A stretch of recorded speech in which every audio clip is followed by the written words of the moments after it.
এবং আমরা মনে করছি সারা দেশের রেলপোস্টরা আসলে মেধাবী, কিন্তু তারা নিয়োগ দুর্নীতির কাছে হার মানছে। এমসিকিউ নিজের যোগ্যতায় পরীক্ষাতে পাশ করছে, তারা চাকরি পাচ্ছে না।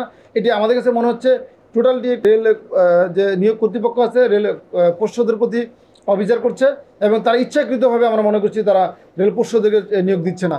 আপনারা জানেন যে গতকাল 15ই মে বাংলাদেশের রেলওয়ের টিট কালেক্টর এবং বুকিং সহকারী পদে চূড়ান্ত ফলাফল ঘোষণা করেছে রেল। এবং আপনারা জানেন সেখানে বুকিং সহকারী পদে 284 জন এবং টিট কালেক্টর পদে 220 জনকে চূড়ান্ত করে ফলাফল ঘোষণা করা হয়েছে। কিন্তু আপনারা জানেন পাশাপাশি সার্কুলারটি ছিল 31 জানুয়ারি 2023 সালে টিট কালেক্টর পদে সার্কুলার ছিল 133 জন, কিন্তু ওনারা চূড়ান্ত ফলাফলে নিয়ে আসলেন 220 জন, অর্থাৎ টিট কালেক্টর পদে 87 জন বেশি নিয়েছে। পাশাপাশি বুকিং সহকারী পদে সার্কুলার ছিল 29 মার্চ 2022 তারিখে, সেখানে ছিল 153 জন নেওয়ার কথা ছিল, চূড়ান্ত ফলাফল ওনারা নিয়েছেন রেলওয়ে কর্তৃপক্ষ 248 জনকে নিয়েছে, সেখানে আপনার বেশি নিয়েছে 95 জন। কিন্তু পাশাপাশি এটা বলছি যে আসলে রেলের নিয়োগের ক্ষেত্রে আপনারা জানেন যে মুক্তিযোদ্ধা কোটা, পোষ্য কোটা, প্রতিবন্ধী কোটা সব বিভিন্ন কোটা জনবল নিয়োগ করা হয়। কিন্তু ওনাদের যে চূড়ান্ত ফলাফল আপনারা জানেন, এই ফলাফলে কিন্তু কোটা বিন্যাস করে ফলাফল দেওয়া হয়নি। না দেওয়ার কারণে আসলে এই যে যারা নিয়োগ পেয়েছে এরা কারা? এরা কি সব রেল পোষ্য? সব কি মুক্তিযোদ্ধা? সব কি মহিলা কোটা? সব কি জেলা কোটা? কোনো জেলা থেকে বেশি নেওয়া হয়েছে কিনা, অথবা কোনো জেলা থেকে প্রয়োজনীয় অতিরিক্ত নিয়েছে কিনা, এটা কিন্তু নিশ্চিত না। স্বাভাবিক করে আমরা মনে করছি, রেলের প্রশাসন মনে করছে যে এই ফলাফলটি সম্পূর্ণ অনিয়ম, দুর্নীতি এবং একটি কালো বিরোধ চক্র রয়েছে রেলের, সেই চক্রটির ছত্রছায়ায় কোটা বিন্যাস না করে ফলাফলটি দেওয়া হয়েছে। এই ফলাফলটি একটি দুর্নীতিবাজদের ফলাফল বলছি আমরা। পাশাপাশি আপনারা জানেন যে বুকিং সহকারী পদে আসলে আমরা পাওয়ার কথা ছিল 99.2 জন, আর টিট কালেক্টর পদে হচ্ছে রেল পোস্টে হচ্ছে আপনার 88 জন পাওয়ার কথা, কিন্তু ফলাফল থেকে মনে হচ্ছে 5% নিয়েছে কিনা সন্দেহ। অথচ নিয়োগ বিধিতে বলা আছে 40% কোটা রেল পরিষদের জন্য সংরক্ষিত থাকবে এবং তারা সকল নিয়োগে নিয়োগ পাবে। কিন্তু রেল পরিষদ সারা দেশে আমাদের কাছে মেসেজ আসছে এবং আমরা খোঁজ নিচ্ছি, এবং সামাজিক যোগাযোগের মাধ্যমে আপনারা দেখছেন সেখানে রেল পরিষদরা বলছে যে আমরা চাকরি পাচ্ছি না, কারণ আমরা এমসিকিউ পাশ করছি অথবা আমরা মেধাবী। অর্থাৎ রেলের যে অবস্থা, রেল পরিষদরা এমসিকিউ পাশ করার পরও চাকরি পাচ্ছে না।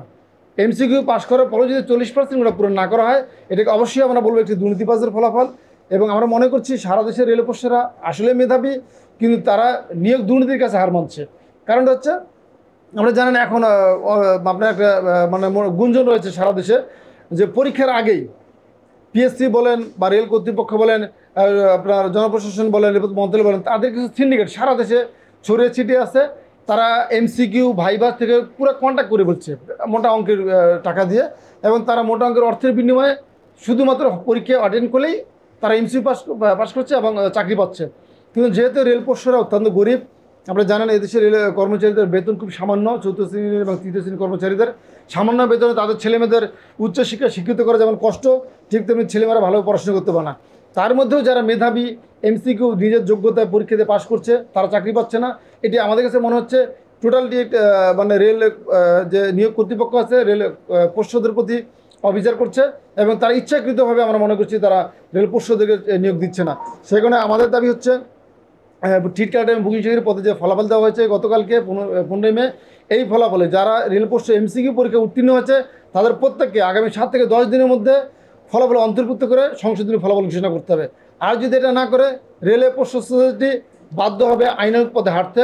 এবং আমরা বিশ্বাস করি যেহেতু এই টিট কালেক্টর এবং বুকিং সহকারী পদে 40% কোটা সংরক্ষিত থাকার পর পূরণ করা হয়নি, এবং যারা এমসিকিউ পরীক্ষা পাশ করছে তারা যদি আইনগত ব্যবস্থা নেয় তারা নিশ্চিত চাকরি পাবে।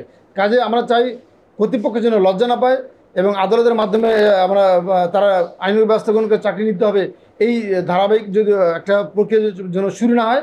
এবং আমরা চাই যে রেলের কর্মচারী এবং রেল স্টাফ এবং রেলপথ মন্ত্রণালয় এবং বাংলাদেশ রেলের যে কর্তৃপক্ষ আছে তার জন্য গরিব কর্মচারীদের প্রতি অবশ্যই সুদৃষ্টি দেবেন, এই প্রত্যাশা করছি। সেই সাথে আমি আবার দাবি জানাচ্ছি অবশ্যই এই বুকিং সহকারী এবং টিট কালেক্টর যে ফলাফলটি হচ্ছে, এই ফলাফলে রেল পোস্ট যারা এমসিকিউ পরীক্ষা পাশ করেছে তাদের প্রত্যেককেই এই ফলাফলে অন্তর্ভুক্ত করে সংশোধনী ফলাফল ঘোষণার দাবি জানাচ্ছি।